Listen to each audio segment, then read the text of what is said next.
So yeah, Indian Scout Bobber. What do I think about it? Should you buy one? Well,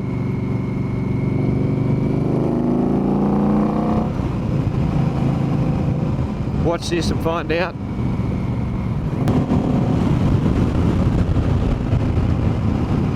Had this bike about 4,000 Ks, almost 12 months, and it's sold.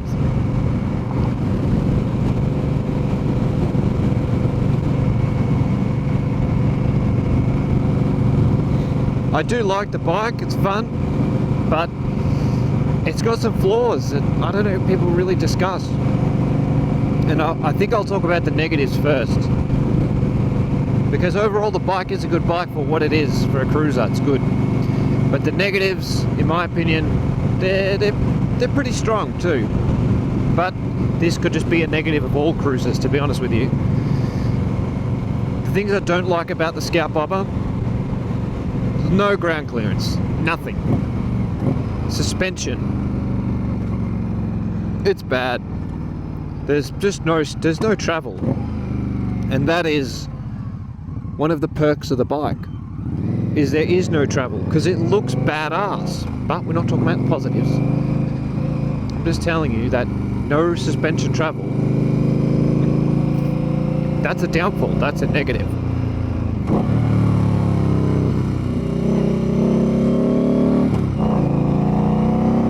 You can't really corner aggressively. You can move your body and hang off the bike if you want, but it'll only get you so far. You run out of ground clearance. There's no ifs or buts. It's a problem. The suspension, there's not really any suspension on this bike.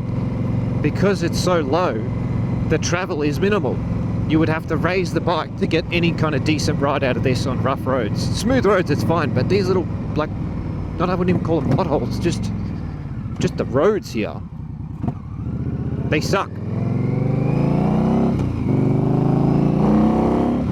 And you need the bike to actually have suspension to absorb the bumps, so one, you can be safe. If you're cornering hard in a corner and you hit a road imperfection, you hit a bump, guess what's going to happen? Finito. Finished. Done. You're done. You need to keep that in mind when running a cruiser. It is for cruising. Don't get me wrong, it handles well, which is the weird part. Is it wants to be in the corners. It wants to be flicked around. It wants you to have fun. But the ground clearance says no. So keep that in mind. That's my main gripes, to be honest. No ground clearance.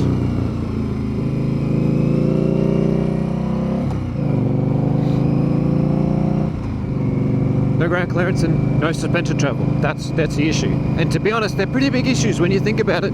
You're on a motorcycle. You want a corner. And you want to be safe. You want the bike to be safe on the road. So, from that perspective, it's crap. Absolute, like 0 out of 10, 0 out of 5, whatever you want to rate it. It's shit.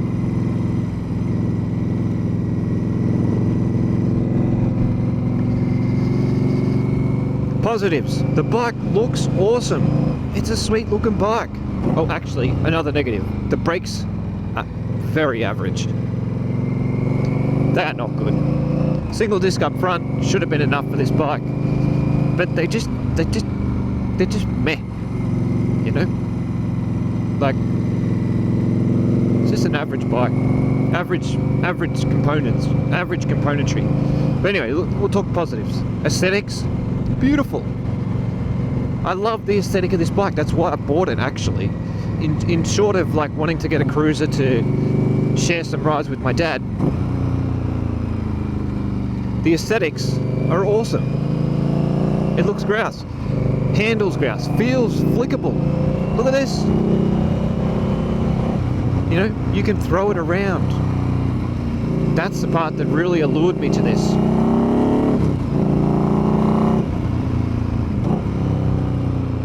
The other bikes I test rode, I thought they were kind of similar in the same kind of segment. So the Harley Davidson Street Bob, the Honda Rebel 1100. We call it the CMX 1100 here in Oz.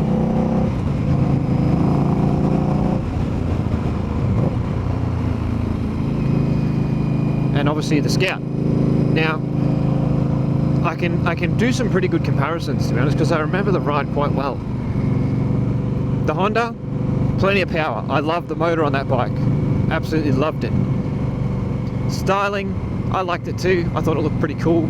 Not as nicely finished as the American bikes, but, you know, the motor was grouse. But the tune absolutely sucked on them. It had like a weird off-idle lean spot, and it was super jerky off idle, and it just threw me massively. I just couldn't deal with it. I was like, bugger this. They should, like, I would not buy a cruiser if this is what they're like. So then I rode the Indian Scout, not the Bubba, just the Scout, and I thought, wow, this is really comfy. And I knew they had the same engine, so I knew it would be very similar. And I thought, oh, this is grouse. No, wait, actually, I rode the Scout Rogue, sorry, which, look, they're all very similar. They're all very similar. The Scout Rogue with the 21-inch front wheel, and I thought, oh, this is good, I like this. Real comfy. As soon as I got on it, the ergos were nice. That's another thing, the ergos are great on these with the Mini Apes, forward controls, it's a winner. You know, if you want a cruiser, it's pretty good. The ergos are good. And it feels small and flickable, which is what I wanted. I didn't want to ride a big, heavy, wide thing. I just wanted something easy going.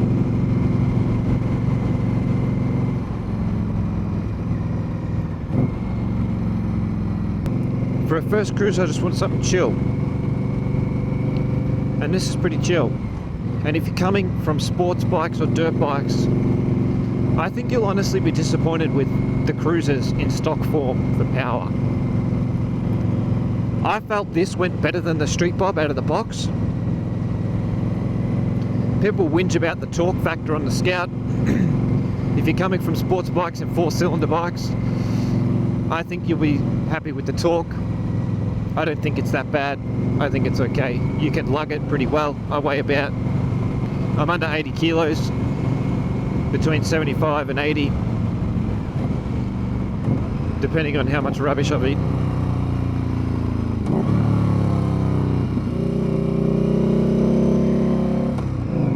It's got plenty of torque, pulls you out of all the gears, and if it doesn't have enough torque for your situation, kick that gear down and you'll disappear. It's got enough power after the mods. It's okay. It's a good thing.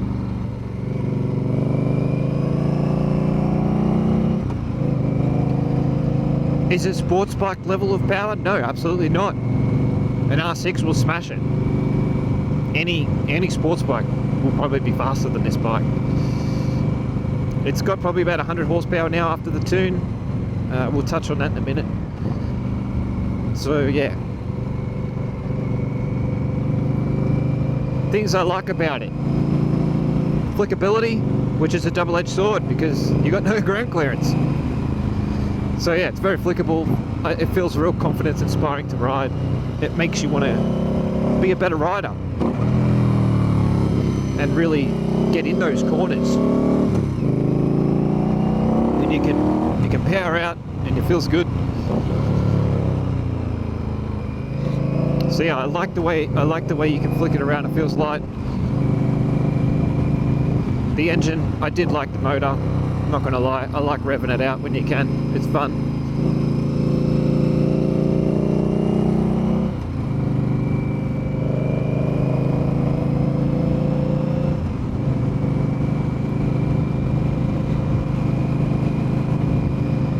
Stock seat sucks. I've got the Rogue seat on mine. The Solo, I think they call it. Solo Comfort. That's good. Been happy with that.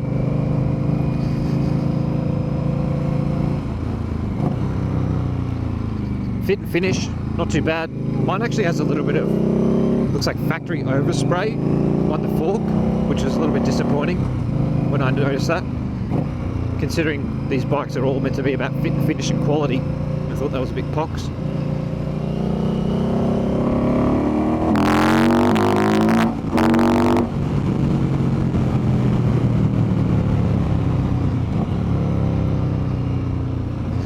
got an Indian Scout, you want to throw an exhaust on it, but you want something that's not going to blow your eardrums.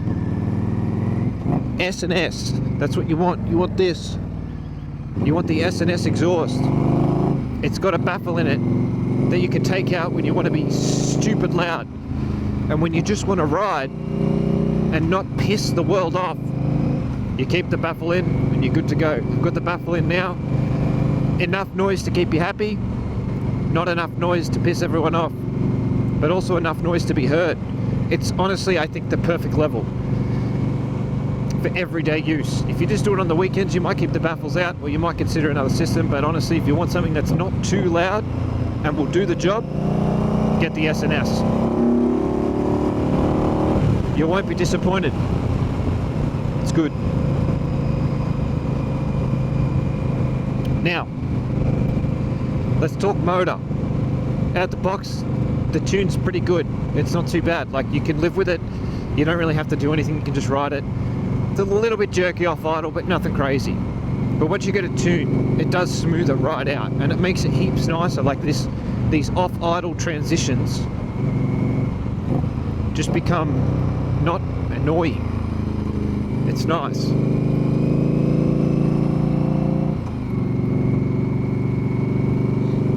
So I did the S&S slip-ons, and I made up my own intake with a foam style filter.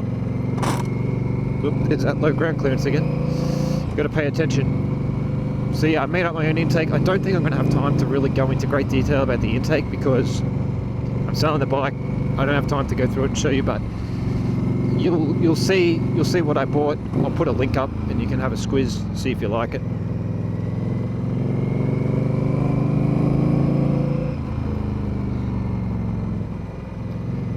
And yeah, after that we did the tune. Well, I did it basically. You can read a lot and figure it out. If you need help with tuning, contact me. I can give you some assistance. The bike runs really strong now. Pulls all the way to redline, which is nice. And that little jerkiness off idle is gone. And I tuned it with the Dynojet Power Vision, I believe. Again, I'll put a link up and you can have a squiz at that. It's a bit of mucking around to get the tune real nice. Like, I did log it almost every single time I ride. I'd log it, do the calculations, reflash, and repeat. There's probably about 30 or 40 revisions in here. And it was probably good about after 20. I reckon I got it bang on, and then I threw the intake on, and then it probably took a bit longer again, maybe another 20 revisions.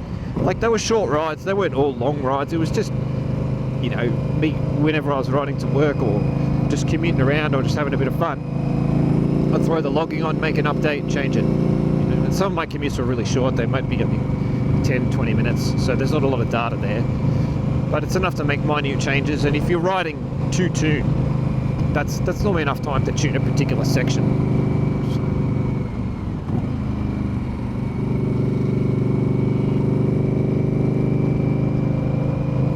But yeah, the bike's sold now. It's gonna be gone. It's gonna go back to standard trim, get roadworthy, and go to a new owner. And I get annoyed with the bike because of the way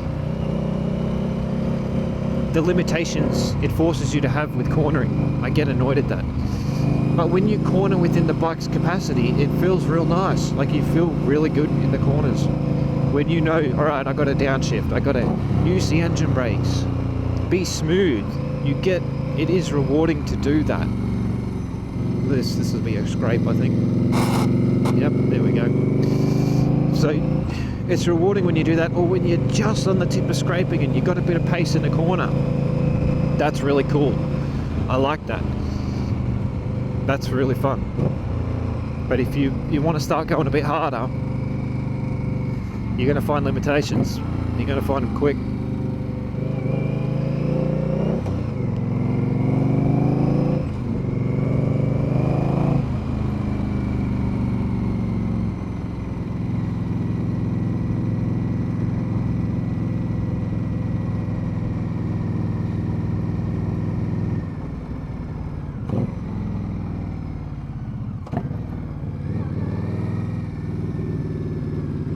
Easy, easy. Good.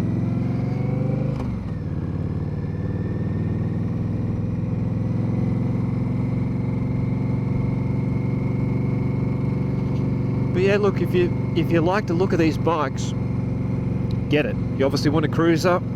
You want something that looks beautiful. I did get quite a few compliments on this bike. People would comment and say it looks really nice, which is a good thing. And it's really, like, I haven't done many aesthetic mods to it at all. It's kind of just out the box, aesthetic wise.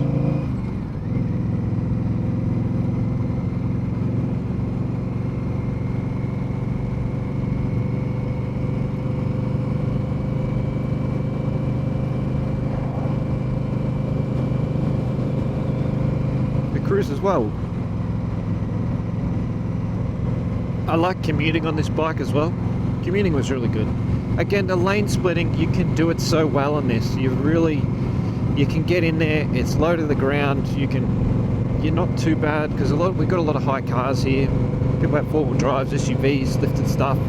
If you're on a taller bike like a Tenere or an adventure bike, they're a bit hard to split on. I find it a little difficult. This thing, I can zip in and out of traffic no problem, and that's a huge factor for me. Like, for commuting, it's really nice. But the suspension though, we're not even pushing it. We're literally just doing the posted limit and just hitting random bumps, and you feel it. I'd assumed the fix would be to stiffen the suspension. I never really played around with it. But I would say stiffen the spring or get a taller shock and you might be happy. But you don't want to ruin the aesthetic of the bike either. Like, they look wicked. You know, I think it's just a compromise, really. You want this style of bike, you want it to look like this. It's not going to be perfect. Going to be compromises.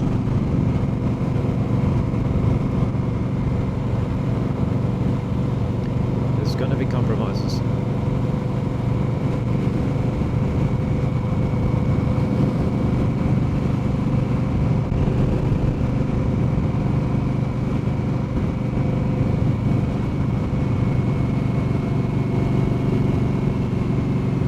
I did want to make a few videos on this, just around modifications, tuning,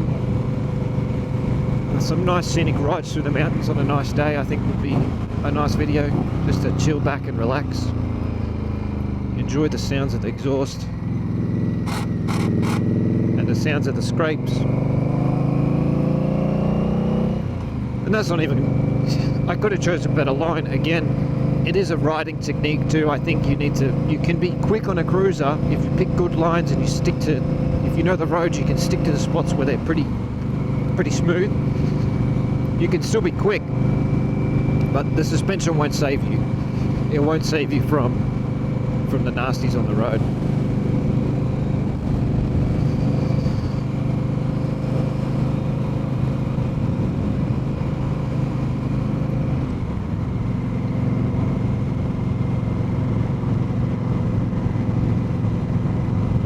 It's a really smooth motor, actually. I'll say this, there is hardly any vibrations on this bike. For an 1100cc bike, then we're cruising at really low RPM, where it probably should be a bit vibey and a bit crap, and it's nothing. 2300 RPM, 6 gear, 70 Ks. I feel you're lugging it a little bit once you get below there. You shouldn't really be riding it around that, that tall, especially at that speed. But you can, and it doesn't complain. It's pretty good.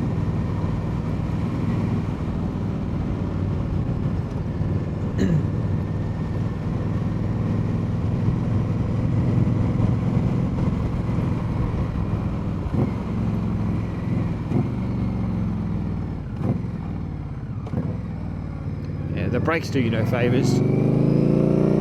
Use the engine. Don't get me wrong, they'll slow you down. But, I mean, look, compared to the Tenere that I'm riding now, chalk and cheese. I feel like these brakes are like a DR650. They're just crap. They do the job, that's it. They don't really do it well, they just do it. You know, for a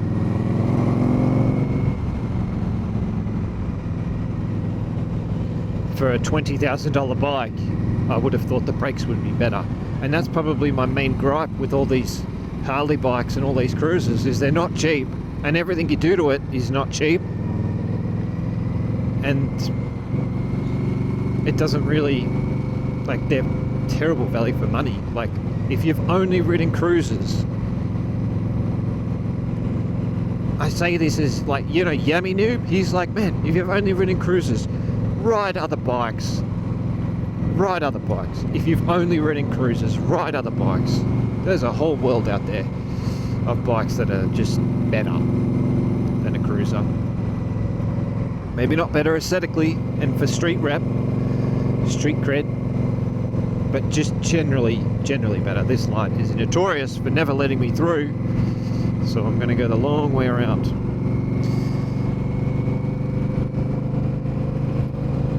Yeah, please, ride other motorcycles. You owe it to yourself.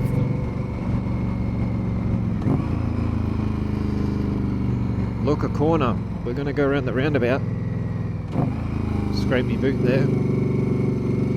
We're going around the roundabout. Scrape, oh,